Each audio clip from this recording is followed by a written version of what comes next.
Now this just has to go down as a candidate, probably the top candidate for ugliest invertebrate 2024.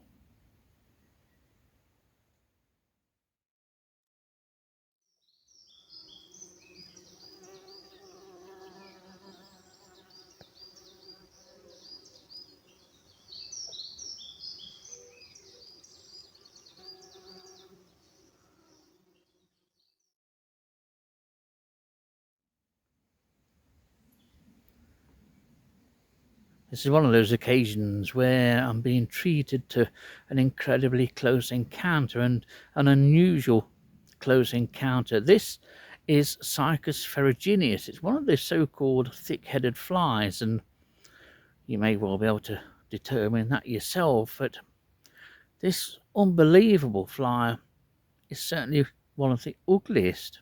Even I have to say that, and I actually like these. I have a thing for the ugly and the infirmed and the neglected, and thick-headed flies are certainly that. Diptera is another poorly recorded interest in the Nottinghamshire area. Very few people are really doing Diptera, but when you get a species like this and a close encounter like this, up until a couple of minutes ago, this was one half of a mating pair.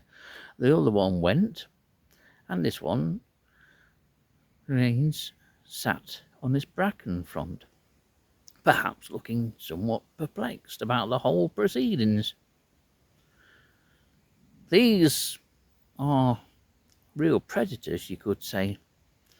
Their larvae are internal parasites on bees and wasps, and quite often, if you find a bee early in the year that is just doing nothing or looks incredibly lethargic, reluctant to fly, quite often it's because that bumblebee has been parasitized, possibly by one of these. There are a number of thick-headed flies which belong to the family Conopidae. What amazing things. And say, this is such a privilege. I know it's only a fly to most of you, and most people just like to swat it, but these are often incredibly flighty things. Flies generally are. They're up and off. They're not called flies for nothing. But what a remarkable looking insect. The head is unusually, or almost out of scale, you could say, compared to the rest of the insect. And the head almost appears as though it has a long neck. It was almost as if it's detached, but although you might think it's ugly, it is incredibly beautiful in its own way. And you may also be wondering, how on earth do these lay their eggs on a bumblebee or inside a bumblebee? Well, they tend to do this a lot. They lie in wait or sit on flowers and wait for the opportunity or the bumblebee to fly past or to them. And then, in an instant, they land aboard said bee, whether that's in flight or not, lay an egg instantly, and off they go before the bumblebee knows where it is and what's happened to it.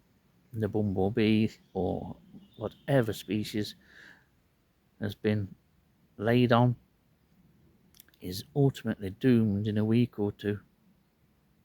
There are a lot of tachinid flies that do similar things to insects and bugs.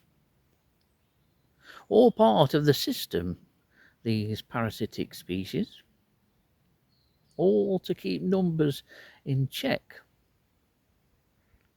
But this is just stunning. Even though you might think it's ugly, it's beautiful in its own way. At least I think so.